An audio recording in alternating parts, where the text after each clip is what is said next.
Assalamu alaikum. Masa al khair al jamii, and welcome to our today's workshop, which is going to be about how to write a discussion chapter for your thesis, presented by Dr. Fatimah Albluwi. Dr. Fatimah Albluwi is an assistant professor at ELI, and her research interests include psycholinguistic and motivation. And yesterday she received the acceptance letter. Congratulations, Dr. Fatimah, on accepting your paper. And without further ado, the floor is yours, Dr. Fatimah. You may start now. Thank you very much, Dr. Bassem. Welcome, everyone. We will go directly to the workshop. Thank you for congratulating Dr. Bassem. You are following the news then. Today we are going to talk about writing the discussion chapter for a thesis. The workshop should be about writing the discussion chapter for a thesis, but you can apply the information that you are going to learn today, you can apply it to writing a discussion section in an article, a paper that you want to publish, a dissertation for your master's degree. It's the same idea, the same components, the same elements, the same language. The main difference would be only the word count, what should be taken out and what must be there when you write your discussion chapter or your discussion section. So today's workshop will be about, you will know about reporting results versus discussing results, because we have noticed some novice researchers, when they write their results, we cannot see the difference between the results section or the results chapter, the analysis, and the discussion chapter. So we will see the difference today. Also, we will learn about the elements, the main components of a discussion chapter or section. I'll give you some tips to discuss your results, some useful expressions, or some English academic language that can help you to develop a good discussion section. I will also talk about what to include and what to avoid in the discussion section or chapter. Of course, when you write a paper or you conduct a study, normally you would start with introduction, literature review, methodology, results, discussion, and conclusion. So our workshop will only focus on discussion. We will give some useful expression for conclusion, but we will focus on the elements of the discussion. Before I go to, because I'm not talking about today, I'm not talking about the results or the analysis. Before we go to discussion, I would like to give you some tips for reporting your results. So this is the analysis section, the results section, not the discussion section. Okay, some researchers merge the results with the discussion. Others would prefer, so there isn't any fixed recipe for this. Some researchers would discuss their results while they are reporting them. So two sections will be merged into one section. Others would prefer, for many reasons, for requirements, for guidance of supervisor, for preference, for whatever reasons. But I will consider now, or I will consider, that you will report your results, then you will discuss them. So when you report your results, you give the reader the findings, what you have found, okay? What you have found. When you discuss your results, you tell the reader the meaning of what you found. Okay, so when you write your results or report your results, present, describe, focus, when you describe or present, focus on the analysis process, what you have done as a researcher.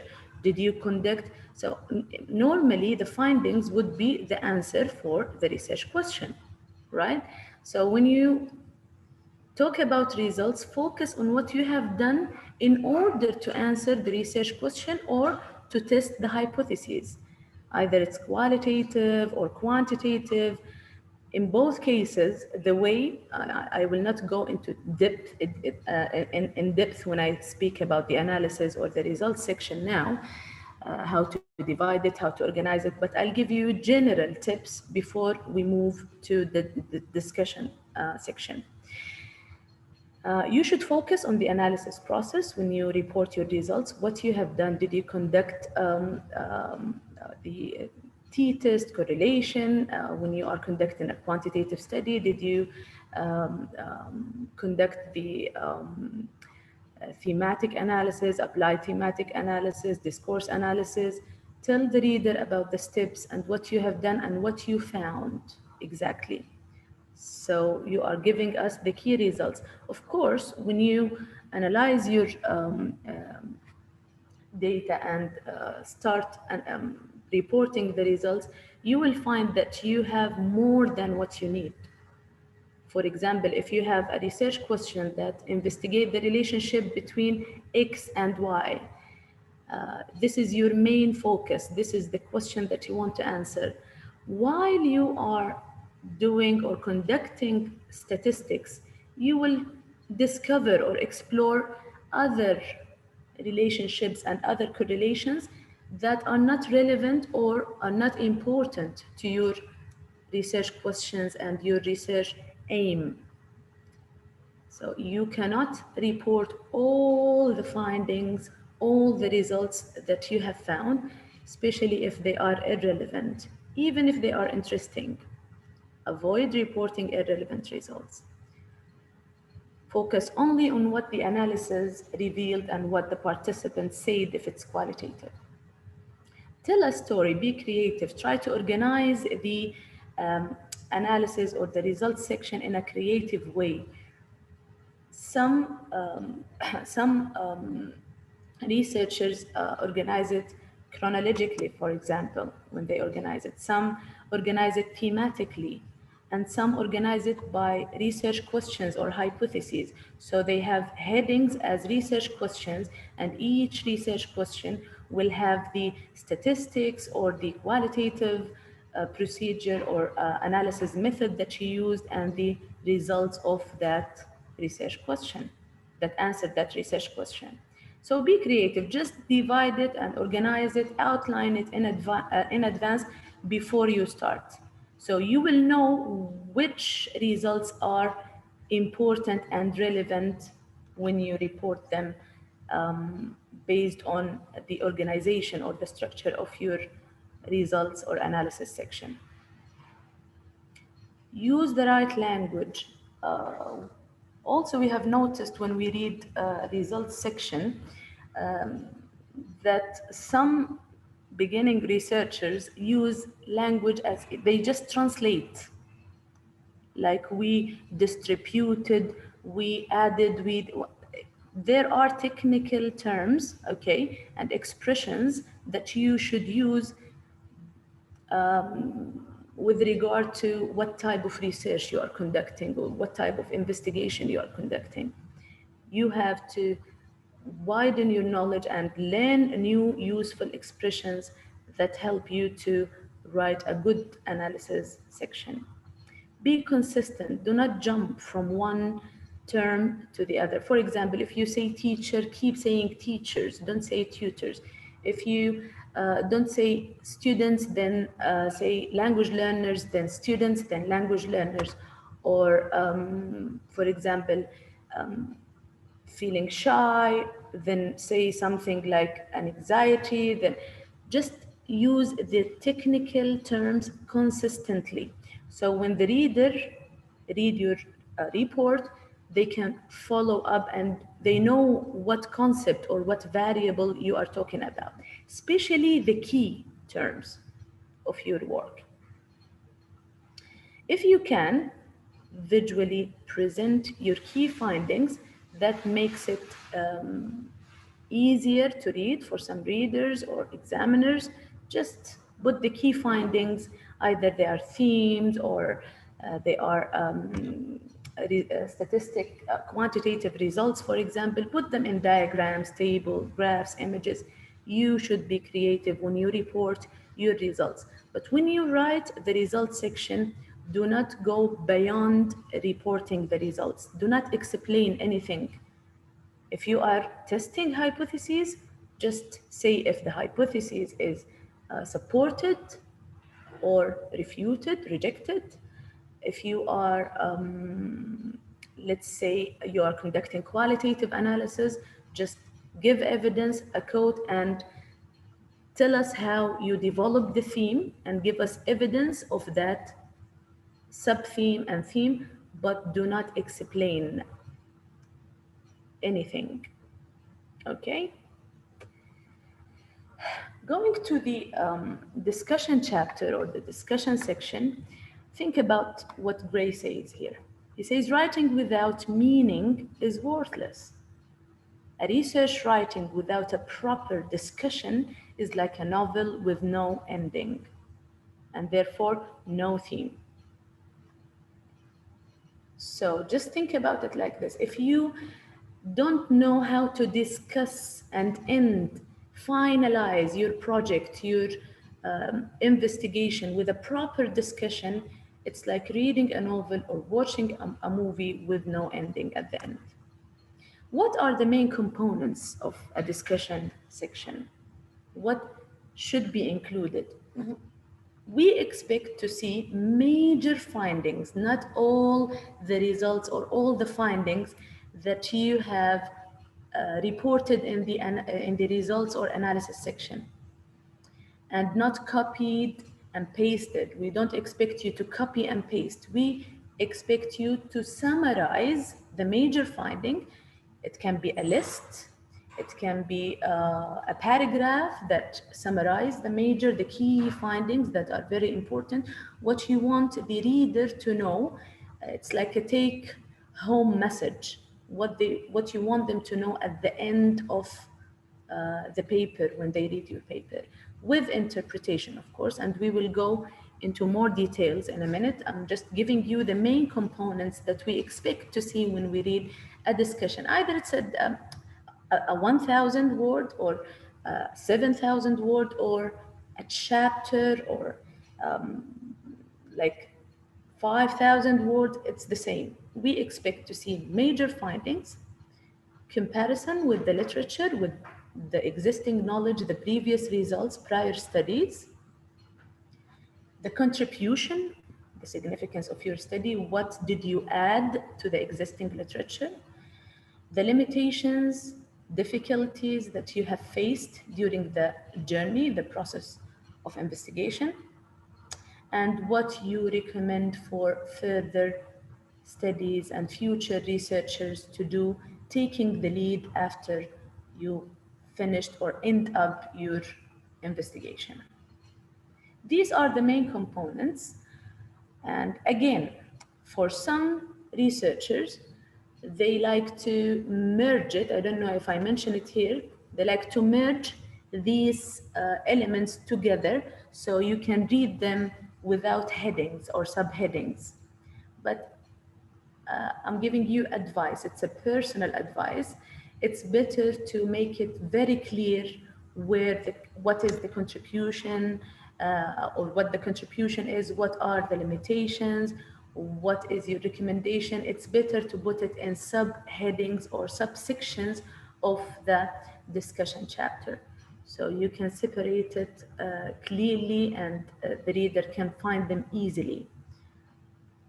If you merge them, especially in papers or articles where you want to publish, there are no space or there is no word count for you to make subsections, and unless they require it in that journal, or in that case you will have subsections.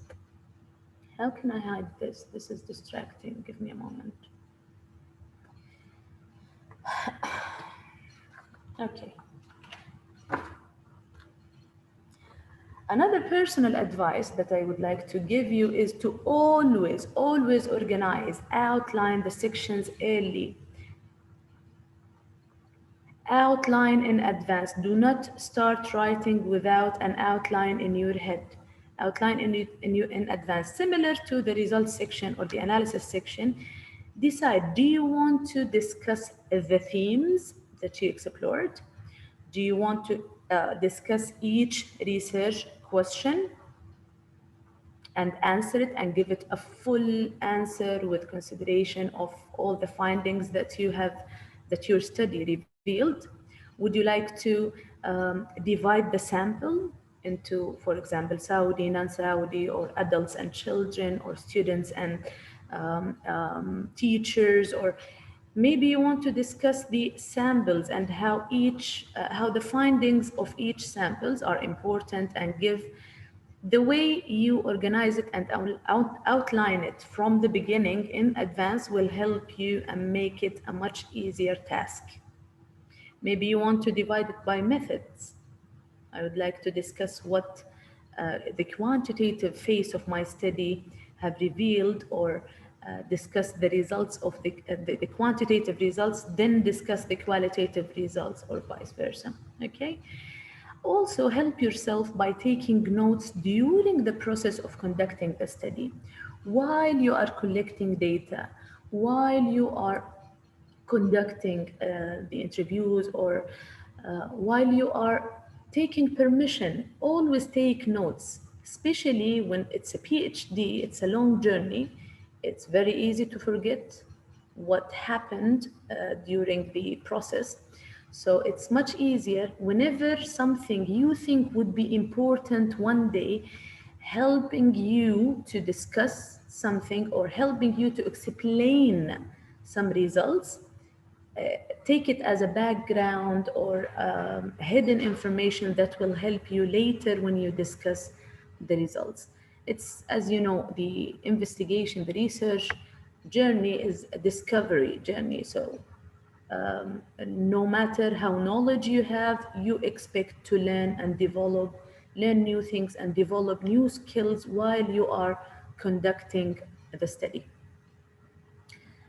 Also picture your audience. Are you writing a thesis at the end for your supervisor and the examiner? Are you writing a paper at the end after you finish the study? Who are the readers of the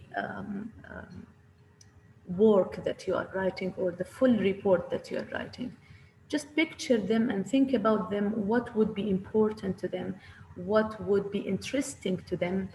Are you writing for a company where they want to make a decision? They want to, I don't know if we have people from different majors here, like clinical companies where they want you to give them conclusion and discussion of clinical research, for example. Just picture the audience before you write the discussion section.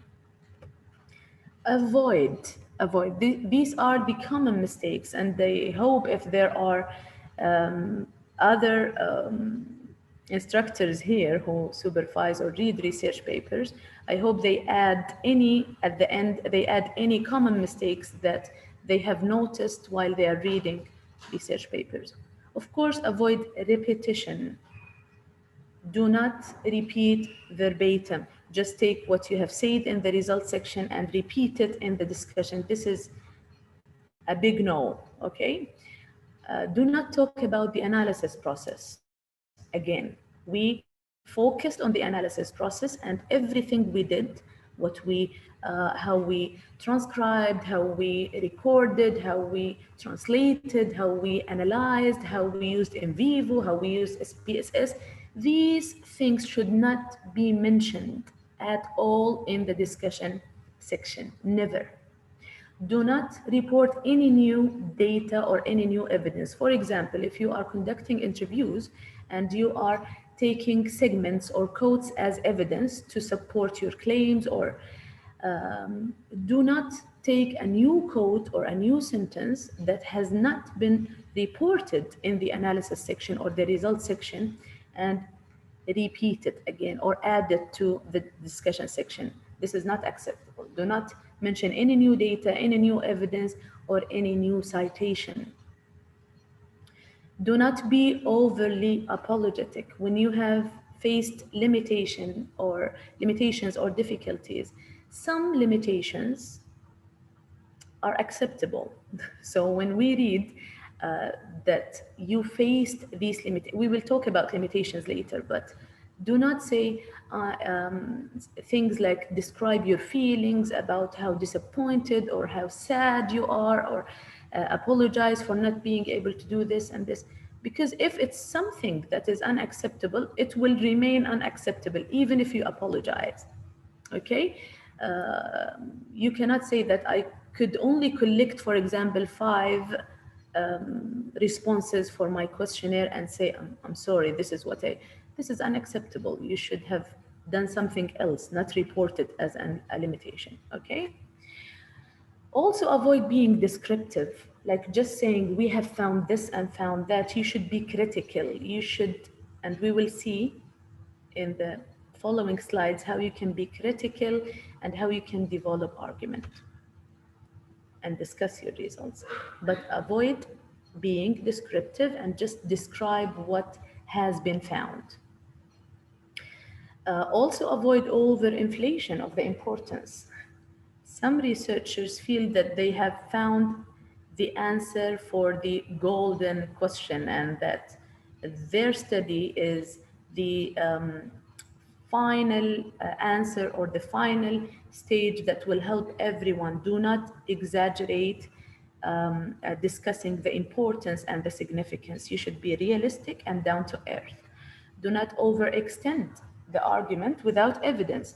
Again, some researchers say that this means this and that mean that, and they keep inferring and just giving assumptions that has no evidence. Just because they found something, for example, if you find a relationship between 2 variables, do not assume that because the other variable have a relationship with a third variable that you can just make claims. Okay, do not overextend your claims or the argument. Also, do not make general claims. It's the same concept. Do not give any claim without evidence, or that is not that was not demonstrated or proven by data in the results section. For example, I remember one mistake that I have made as a PhD student, that I made a claim that there is a causal relationship between 2 variables, like this variable lead to that variable. And of course, I was learning and I didn't know that this is unacceptable. I made a general claim. I knew that there is a relationship.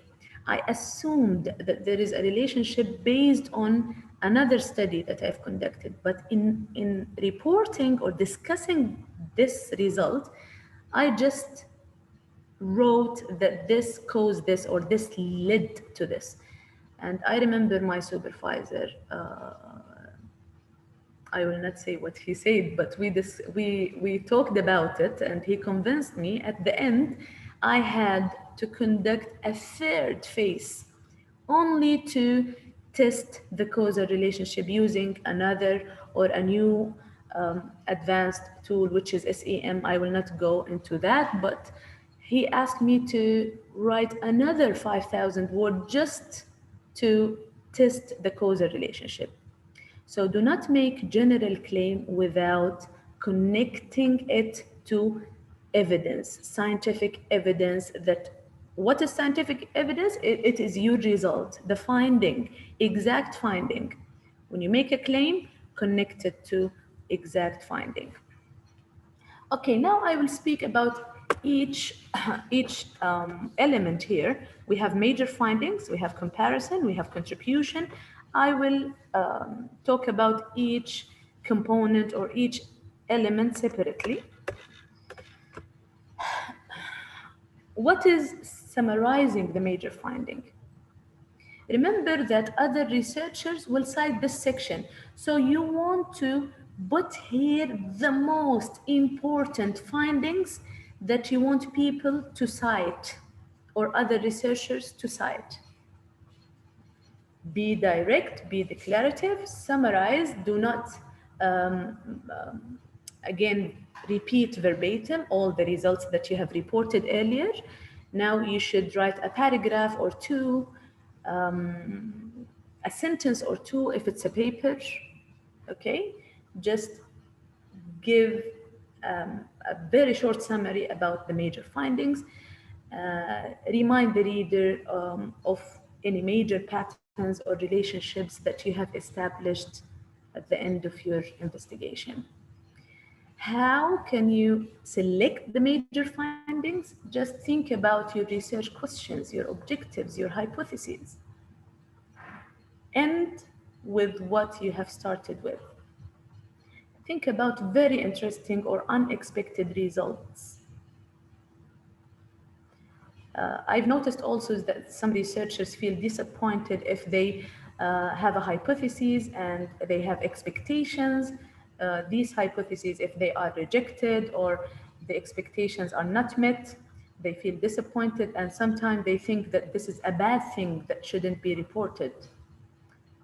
Of course not. It will still be valuable results, important results that you need to report and discuss. If you can explain why these results merged or why you have unexpected results, that's good. If you can't explain it, just recommend future researchers to, but do not, of course, take the easy path and just say, I will leave it for future research. When you leave it for future research, you should justify why it's not, and we will see the language that we can use to justify or leave something for future research, okay? Also, if you have any exploration, discovery of new information, that would be something major to report in the discussion section or the summary of the major findings. The main themes, the main relationships, the main differences, just think about those hints to help you to highlight only major findings, not all the findings. I remember, for example, when I conducted uh, the study for PhD, I remember that I had seven maybe or six, I don't remember, 7 or 6 themes in the qualitative study. But when it comes to the discussion, I think I divided it by research questions or by the main themes. Of course, I didn't report all the themes that were reported in the results section. I think I had 2 or 3, the most important that I can connect, that can answer research question, or I can connect to theories, existing theories, or can achieve the objectives, or can be connected to some practical implication. So you have to be very selective when it comes to summarizing major findings in the discussion chapter or section.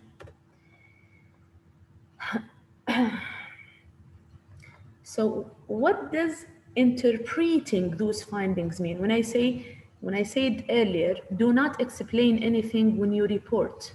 Just say, I conducted, or a Pearson correlation test was conducted in order to investigate the relationship between variable X and Y. There was a relationship, okay, and you mentioned the numbers or tables or whatever, and that's it.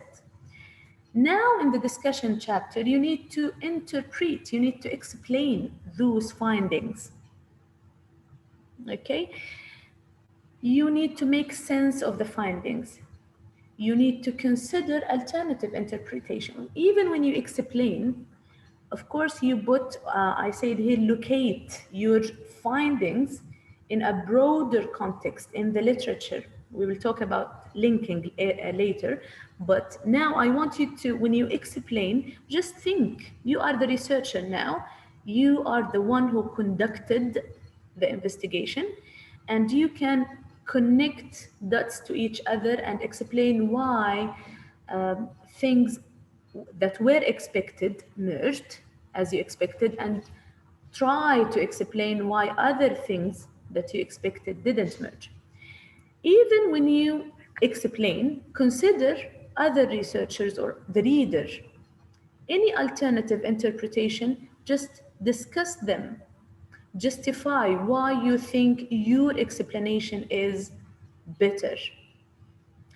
And again, I will not go into depth when I speak about qualitative and quantitative. In qualitative research, you have more flexibility to reveal your own voice and give your own explanation of things and expect others to argue. And but when it comes to quantitative, you have to your explanations or your explanations are limited, and normally you will have a background or theories or hypotheses or things that you are, it's like you're testing what is really happening there, and you explain connecting everything to something that is known.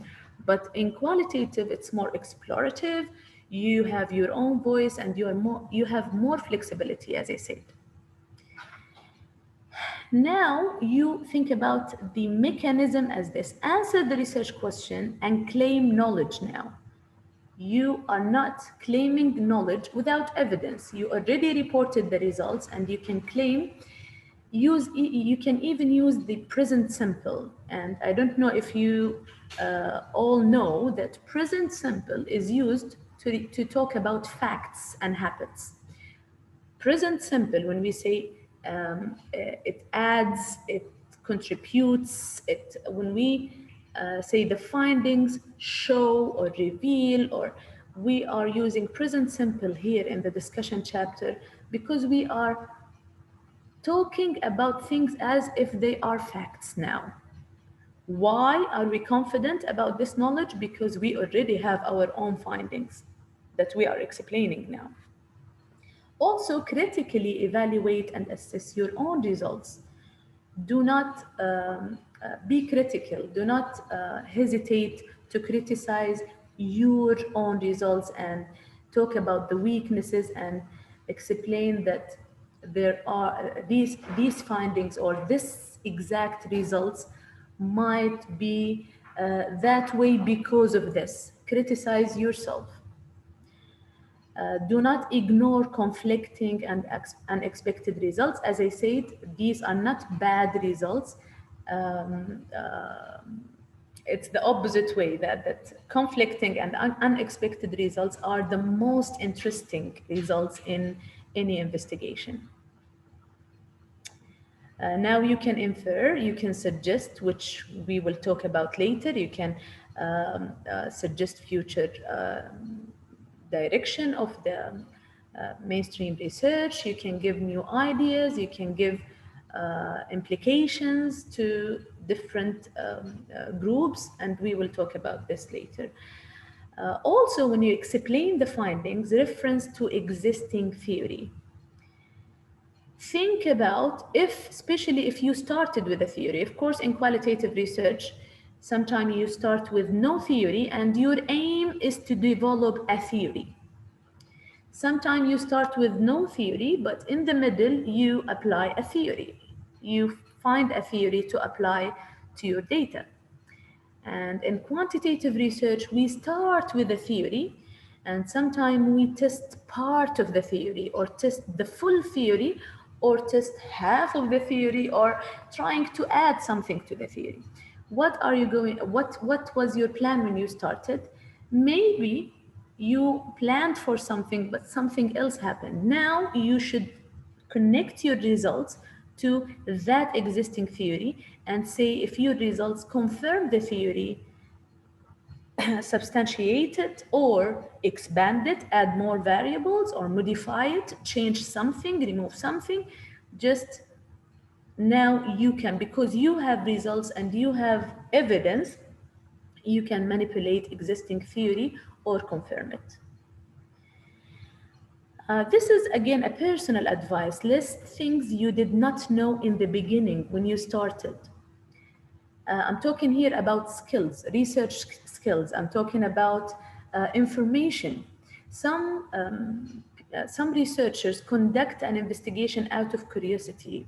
curiosity, personal knowledge, to widen the knowledge, while other researchers conduct investigation for professional development, like promotion and learning new skills in their career or promote in their career. And other researchers think in the organization. They want to improve the organization or fix some issues or problems in the organization they work in. So you start with something. Either you are a practitioner or you start with something in your mind. You have experience, you have your own beliefs, you have your own assumptions, you have your own perspectives. During the process of conducting an investigation, your thoughts might change. You might learn new skills. You might change perspective or change opinion about something. Just discuss those as a teacher, as a student, as a learner, as a researcher, whatever skills or information you learned and discovered during the journey, list them and discuss them in the discussion chapter. While, I'm repeating myself here, while you're conducting the investigation, always write the things that have changed or the things that you have learned or the skills that you have developed through the journey. Of course, focus on using the right language, and we will talk about the right language. Go beyond reporting the results. Do not repeat the results. Revisit the theoretical framework and discuss how useful it was to understand the results, to understand the research problem, how the theory that you started with or the theoretical framework that you started with explained the results that your study revealed. Okay.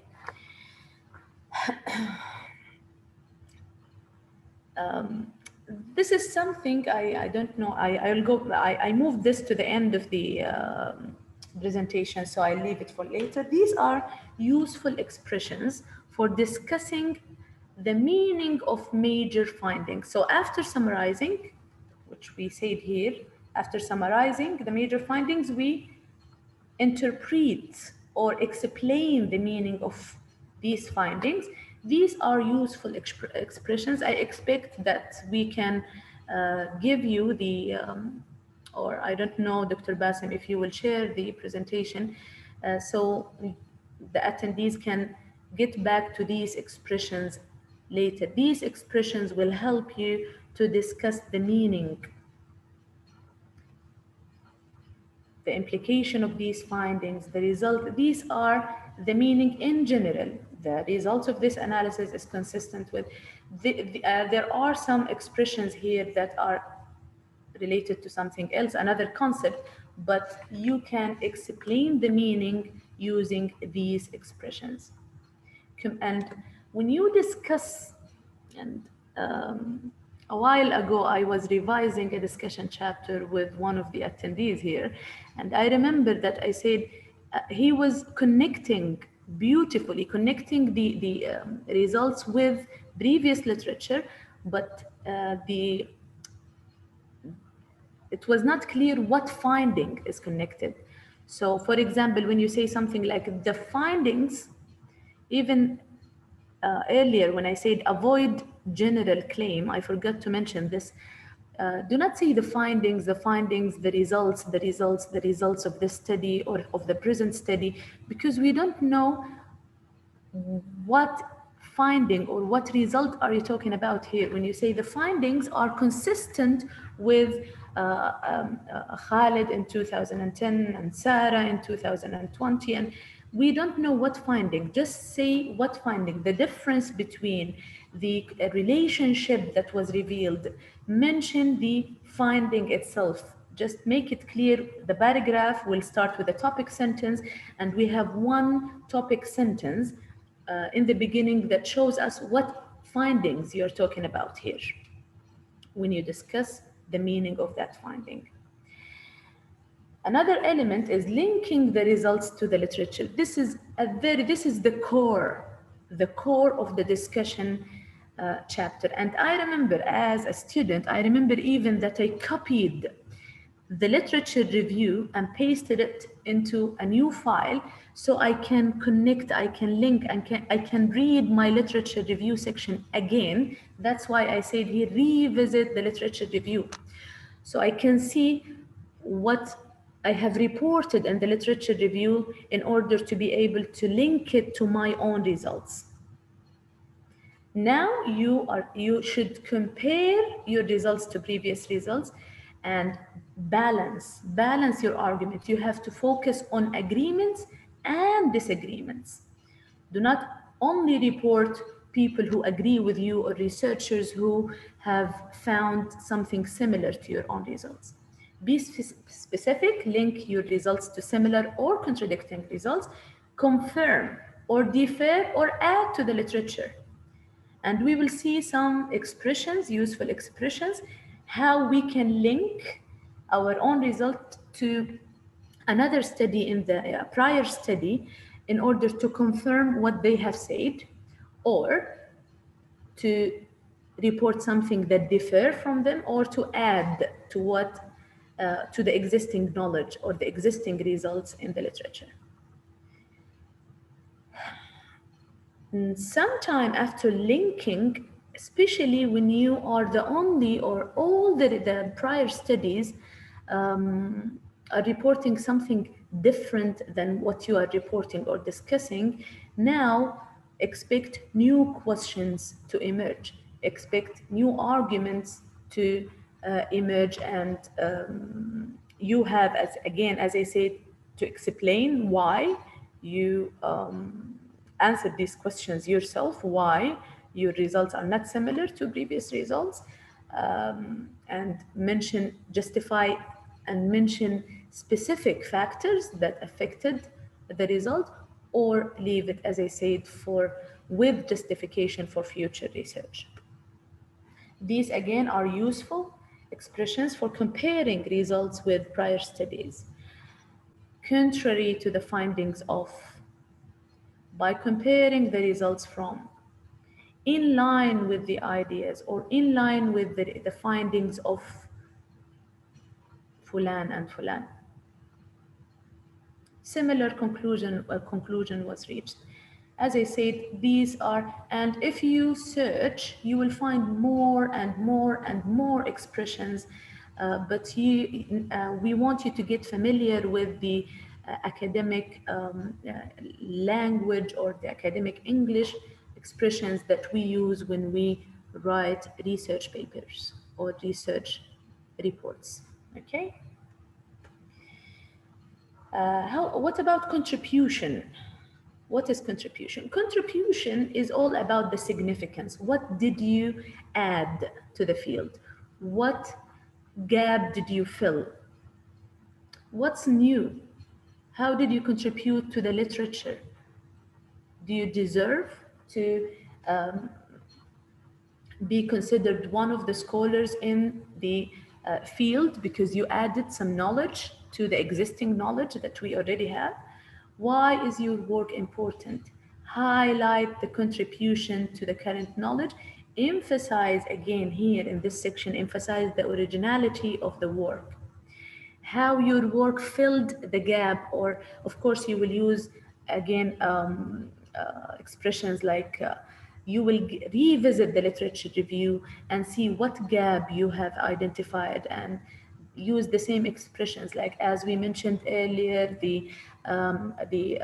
there is lack of research or little research has been conducted, or just use expressions that remind the reader of the gap that you have filled. Discuss any new evidence that confirm, sorry, this is a spelling mistake. Discuss any new evidence, any new sample, new data, any new evidence that you feel confirmed and the existing theory that you have started with, or any new variables, ideas, perspectives in the area of study. Sometimes your work reformulate a full area of study. You know that you have directed the mainstream research into a new direction. You know that you are the first one who did that. In that case, just mention it here to highlight the importance and significance and contribution of your study to the literature. Just use those expressions: to our knowledge, or to the best of our knowledge, or to my knowledge, to the best of my knowledge. As a scientist, you should be conservative. Do not say things like, this is the first study that found this, or this is the first study, even if you are like, nobody would be 100% sure, because somebody might be publishing or conducting a similar study at the same time. Maybe they publish before you. So do not say things like confirming that this is the first study. Just say, to our knowledge, or to the best of our knowledge, this is the first study that established a link between this and this, or this is the first study that compared, or this is the first study that explored new themes. Just focus on the new concepts, or new variables, or new ideas, or new addition to the existing knowledge. What about implications? We have different types of implications. We have theoretical implications, we have practical, pedagogical implications, like in when it comes to educational fields, professional development, decision making. Maybe you want to give implications for executives and decision makers, help them to make the final decision about something. When you discuss theoretical implication, it must be very clear what theory. Now you are benefiting who? It's the same idea. How, when you want to know what is the implication of my study, ask yourself, how does your work help staff members, researchers, students, decision makers, etc. To help researchers, you have to discuss the theoretical implication. What is the benefit of the investigation that you have conducted? Did it improve the existing knowledge? Did it add to the existing knowledge? Did it change existing theories? You have to be specific about the theories that you are improving, or adding knowledge to, or confirming. Or so when you discuss theoretical implication, it might be 3 paragraphs, each paragraph about one theory. When it comes to this theory, our research confirmed, or improved, or added, or changed, or whatever it did. And the second paragraph will be another theory. With regard to this theory, there was, and focus on new things. And give, again, you are, each step is leading to the next step. You are now, when you talk about theoretical implication, you are preparing the reader to know what is still need to be done, what you have done, and what is still need to be done. Okay, so you are giving implication to researchers to take the lead and continue or carry on investigating in the same area of study. If you give practical implication, you will give them practical guidance, of course. If they are practitioners, doctors, nurses, teachers, tell them about what, and again, do not overgeneralize, do not give advice that are not supported. You should give practical implication or advice, if we want to use common language, based on the results and the evidence and the discussion and everything you have mentioned earlier. I remember, I just want to talk about something here. In the Viva, I remember that one examiner talked to me about a practical implication, about something. It's a workshop that can be conducted to achieve something. But I have not conducted that workshop. I have not conducted any intervention. I have not conducted any quasi-experimental. So I cannot claim or give advice based on my study that this workshop will be beneficial in order to achieve that goal. Okay. Um, so we discussed it, and he felt that I should be confident that the workshop will. I said, but I don't have evidence. Someone else, and we have, mashallah, Dr. Haifa Al-Ghamdi took that lead, and she conducted her investigation. She conducted an intervention for PhD, and mashallah, she just graduated last month.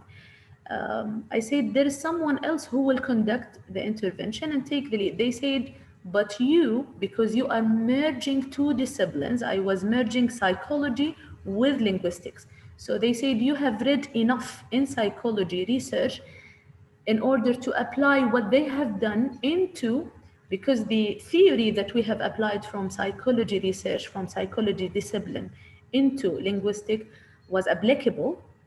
So they said you can claim that the workshop also will work even if you didn't conduct it. So you have to be very careful. You have to be, as a scientist, you have to be conservative when it comes to giving advice or providing readers with implication. Okay? Uh, when you give implication, again, treat the background or the context as a setup for discussing the implication. Again, spelling mistake here, I'm sorry.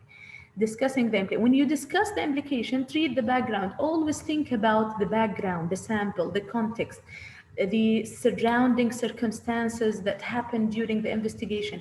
Just think about your experience, as I said, your background as a teacher, as a learner, as a doctor, as a nurse, as things that you know. Just think about them when you give or provide the reader with, or the audience, your audience also, you have to think about them when you provide them with implications. Uh, Finally, we have the limitations and recommendation. Discuss difficulties, be frank, be candid. Don't think that no research journey in the whole world with no hurdles, difficulties, obstacles. Just discuss them.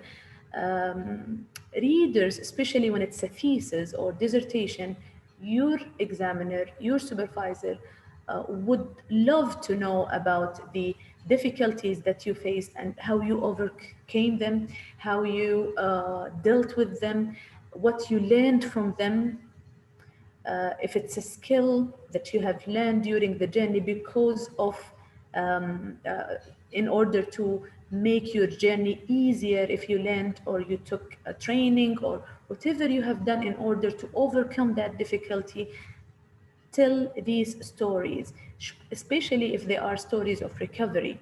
Like, you know that you overcame that obstacle or that difficulty and you dealt with it in a good way. Even if you didn't know how to deal with it, just mention it and be frank. Discuss any problems, either they are time related, sample related, method related, budget related, just discuss them and again how you dealt with them. Provide at the end of, after you mention the limitation, provide recommendations and new questions to future research, again, based on the limitation. Limitations will help you to recommend what could not be achieved in your own investigation for future. um, this is a very important section for beginning researchers. When they try to find a gap, they normally go to the final sections of your report, either it's a paper or a dissertation or a thesis. They would like to know what could not be achieved so they can do it. Some limitations are weaknesses and some are errors. In both cases, mention them, report them, discuss them. These are valuable lessons for the reader and future researchers. And again, as I said, recommend what could be done in the future, what you couldn't do, and what other researchers can do. These are useful expressions for discussing limitation because of the lack of. One concern about the findings of, because of the potential limitation. This, Sometimes it's only one paragraph, sometimes it's a whole page, sometimes it's more than 3 pages. It depends again on the word count. Just outline it. Say before you start, outline the main limitations or the major limitations that you have and expand on those main points. Limitations might be because of methodology, like when you say here, there are several limitations to this approach. It might be because, for example, qualitative approach, the findings of qualitative studies cannot be generalized. So you should talk about this in the limitation section and recommend future researchers to conduct quantitative study in order to generalize the finding. This is one example. Limitations might be like, for example, in my study, I expected male and female participants. I collected 3,000 questionnaires, but at the end, I only had like 90% female and 10% male. And that was a limitation. I cannot generalize my finding to male participants.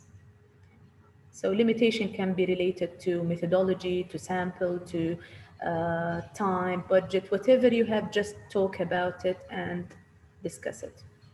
These are also useful expressions for recommending future research. You can say future research should consider the potential effects. It will be important that future, you can say further studies or future studies. I don't know if there is further studies here. Further research, further studies. This question can be left for future research. These are all expressions that you can use, depends on your requirement. I did not talk about the conclusion. I expect that you know that conclusion should be to the point. Thesis or dissertation, it will not be very short, but someone who reads the conclusion, someone who comes and reads the conclusion expects to know everything in your paper or your dissertation or your thesis in a very accurate way. So you will use things like, you will use, sorry, expressions like in conclusion, in summary, to conclude, to summarize. When you, let me see, I'll go back to that because I thought I have already, when you write conclusion, okay, we expect you to give us the overall conclusion from your research in light of the research objectives. So the aims or the objectives that you wished to achieve when you began your investigation, the conclusion should be your own voice, what you could achieve and what your own conclusion, what your own, the overall, the final assumption or claim that you can make based on the whole investigation. Okay, ask yourself these questions when you write about limitations, future research directions, implication. Ask yourself these questions. And again, as I said, you can merge the sections or the elements, or you can separate them and put them in subsections like this.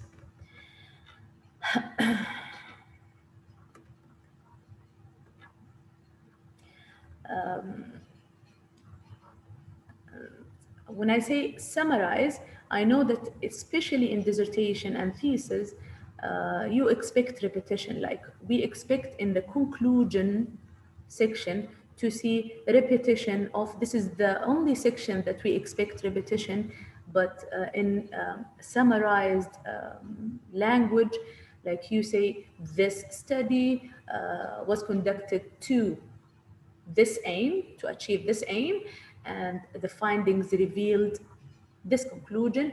And so that's why we use two terms here, in summary, in conclusion, to summarize, to conclude. The conclusion is your own voice. Summary is repeat in a summarized way everything that has been done from the beginning of the investigation to the end. So these again are some expressions that you can get back to when you write your conclusion section. This is also extra expressions that I have found for you to build argument and speculation. When you are discussing your results and you explain the meaning, sometimes you want to make yourself critical. You want to, do you remember when I said avoid description, avoid being descriptive and just say that the study revealed this, the study showed the relationship. So what does that mean? These are expressions that you can use in order to be critical. I acknowledge that there are considerable discussions among researchers. I acknowledge that my model is not final. I acknowledge it is interesting to find this. It implies, or the finding implies that. These are all, if you are not majored in English, please get back to these expressions. And even if there are words that are not known to you, just read them, understand them. We cannot explain or translate everything to you, but we can give you something to help like this, and you can use it alternatively. I remember that I have some expressions that I prefer and I use alternatively while I'm writing. So everybody have their own style. When you choose the or select the expressions, also consider the audience, the field that you are working in, the journal that you are writing to, the common terminology or the common language that is used in your field, or that journal is using. When you read their papers or read their articles, you will find common language. And again, it will help you also to understand. If you read those expressions, it will help you to understand papers. When you read other articles or previous studies, it will help you to understand how. I wish if you take the expressions that I'm giving you today and look into papers that already published and try to find the elements where the expressions that were used in order to, um, uh, for example, show the contribution or highlight the significance, or explain the meaning of a finding, or to report an interesting finding and argue about its meaning. Okay, so just look at the expressions, use them, and try to find them in papers when you read them. That was everything for today. So sorry for taking longer than expected. Thank you for listening, and I'm ready to take any questions. Again, I remind you that I wish if there are instructors here, if you know about any common mistakes that you have witnessed when you read papers of MA students or beginning researchers, just mention them and let everybody know about it. All right. Thank you, Dr. Fatimah, for this wonderful and very informative presentation about very important topic, how to write the discussion chapter or section. Thank you so much. And now I'm going to share with you 3 links. The first one is the evaluation form. Please complete it. The second one is the YouTube channel. Please subscribe, share, and like. And the last one is our appointment system. So whenever you have questions or concerns, you can just book an appointment or couple appointments, and we are happy to help you. So here we have a couple questions during your presentation, Dr. Fatimah. So let's go back here. So all the discussion chapter or section will be in simple present tense. So here is a question. When you report your results in the analysis section, it is better to report it in the past simple. Everyone, just say it. The analysis revealed. The t-test showed. something you report your results in the past tense, but when you report when you discuss your results, it's better and it is common to use the present simple. Okay, the present tense, it's like a fact. Now you claim knowledge. Using which verb tense is confusing. Is there a general guide or advice for using what tense in which chapter this would be? I think I explained it now. Could you please show again the slides that contain the useful? Dr. Bassem, you can forward the material for everyone, right? Yes, Yeah. yes. We will forward the presentation to the attendees. That's fine. You Yeah. can have a copy. Great. Yeah, please email us. Send me an email, so I'll be happy to share the material with you. Just shoot me an email and I'll send them back to you right away, inshallah. Inshallah. Questions? Okay, great presentation. Yes, it is. Let's see if there are more questions. Okay, you can just post it here in the chat, or you can just open your mic and if you have questions or comments, just Let me write my email if you have any question about the discussion chapter. I'm not used to Zoom, Dr. Bassem. Give me a moment, chat here. I, okay. I'll just write my email if Albluwi at knu.edu.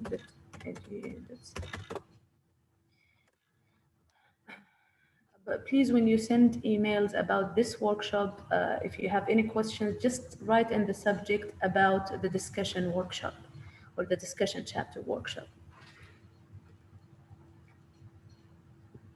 Okay, I'm gonna also share the writing center email, so you can email us if you want to request the materials.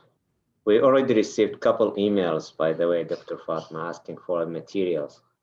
So, yeah. I will just, after we finish, I will email it to you, Dr. Bassem. Yeah, I'll just please, text thank it. you. Thank you. We appreciate it. So, Yeah. okay, here is the LI-W Center. Okay, here we have, is it okay to use personal pronouns in the discussion section? This is, Dr. Bassem, I hope you help me here because this is something that is argumentative. Because uh,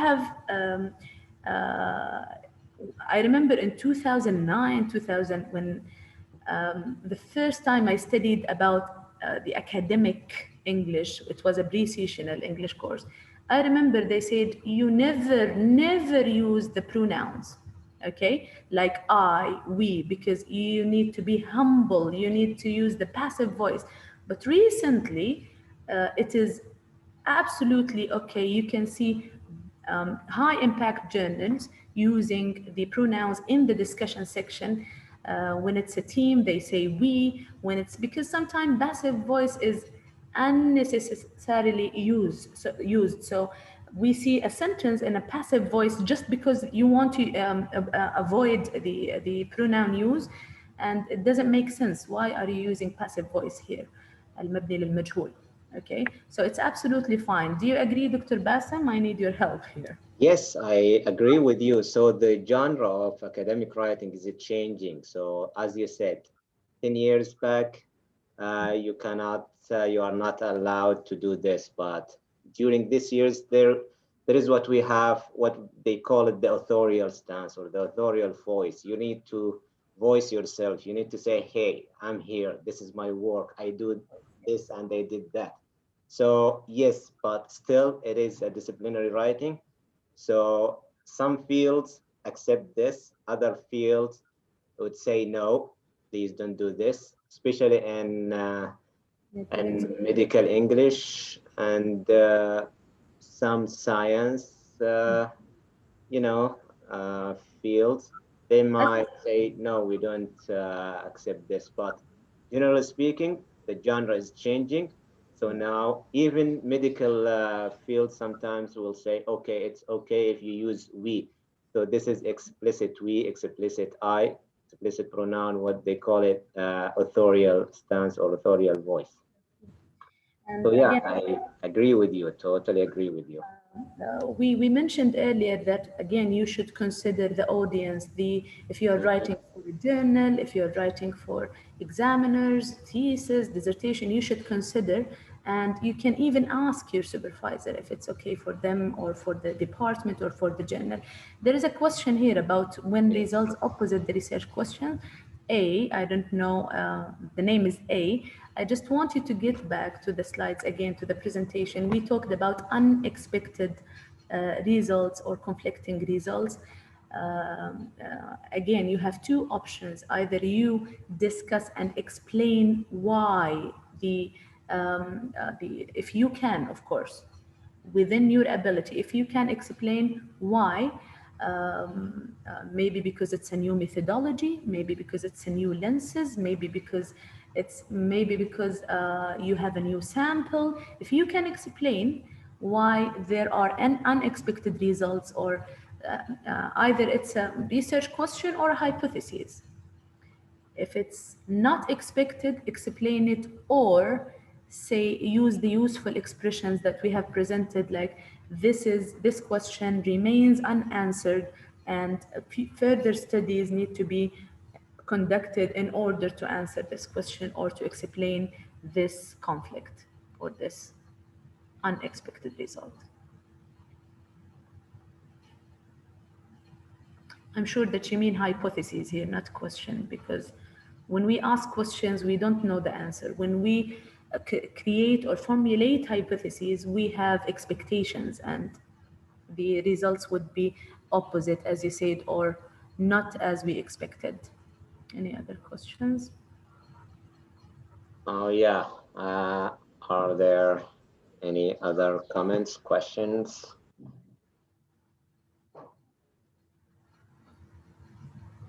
Okay, here we have a question. How can we easily disjoin talking about the result in the discussion section?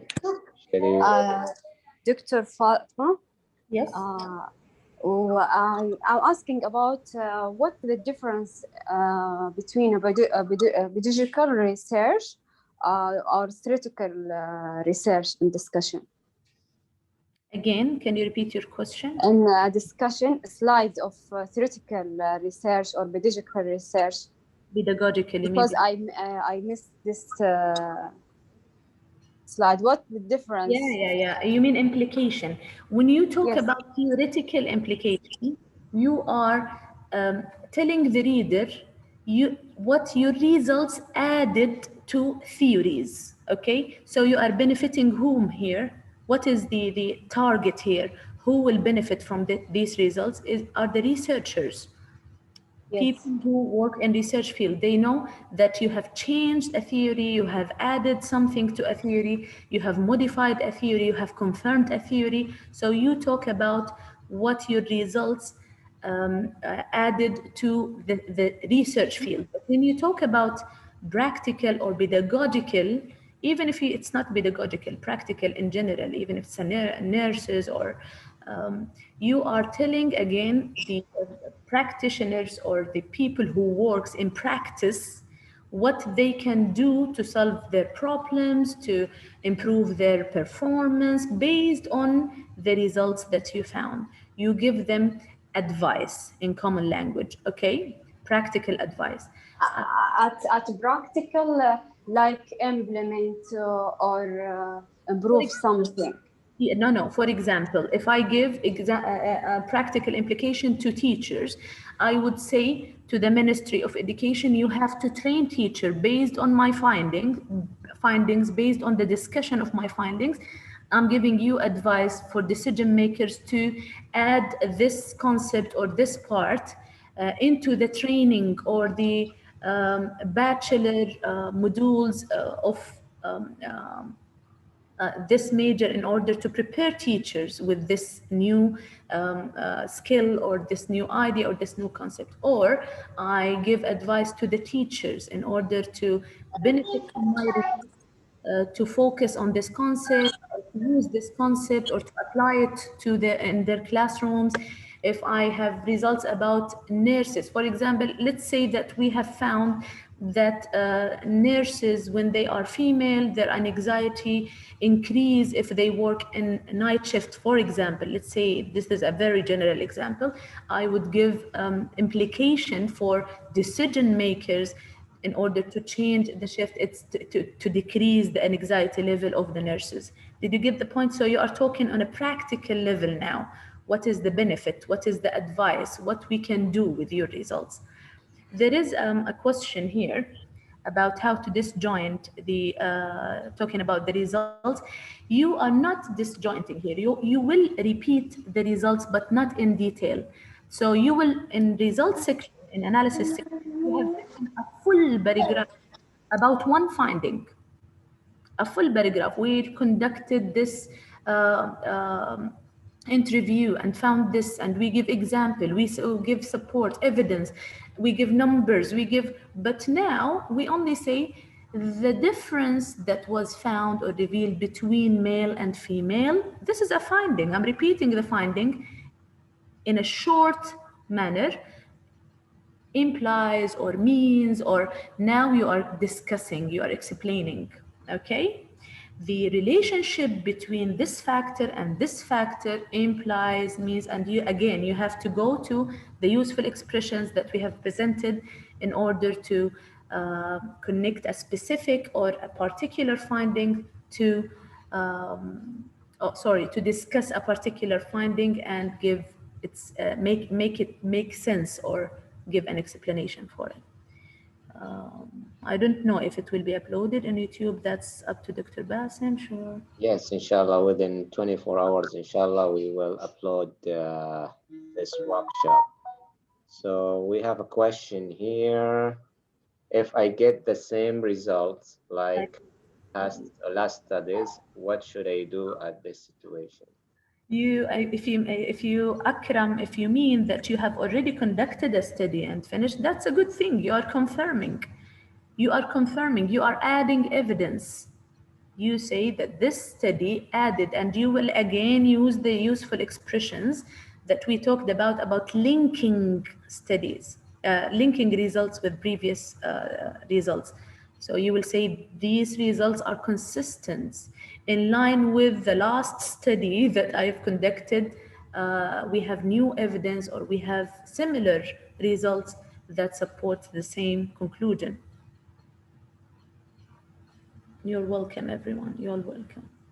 Thank you, Dr. Fatimah. Are there any other comments or questions?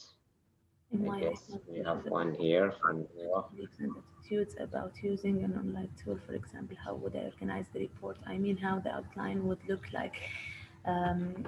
Again, even in the results section and the discussion section, you can divide and organize earlier. You can start with saying that I will report results relevant to students separately, and another section I will report the results about teachers. Then I will discuss both together, or again, I will discuss students' results alone and teachers' results alone. You can divide it. Once you start and organize and outline, because as I said, some people like to report the results thematically. Some people like to report the results as hypotheses, each hypothesis and the results that confirm or reject that hypothesis, the tests that have been conducted in order to test that hypothesis. So it depends on your preference, and sometimes, especially if it's a dissertation or thesis, you have to consult your supervisor, or there might be requirements that you must follow. But it's flexible. You can, unless it's a mixed method, that's another topic. If it's a mixed method, there are many ways to mix. When you start mixing, when you start merging your report, is it at the analysis stage or at the discussion stage? Wonderful. Thank you. Okay, you're welcome. As I said, if you have any more questions, just you have my email now. Just write in the subject that it's related to this workshop, I will answer and reply as soon as possible. All right, so thank you. I think there are no more questions. So we reached to the end of today's workshop. Thank you, Dr. Fatimah, and thank you all for attending this wonderful workshop. And stay tuned. Inshallah, next week we'll have the last two workshops in this semester, inshallah. And enjoy the rest of your night. Thank you all. Thank you very much. Thank you, Dr. Das. استودعكم الله.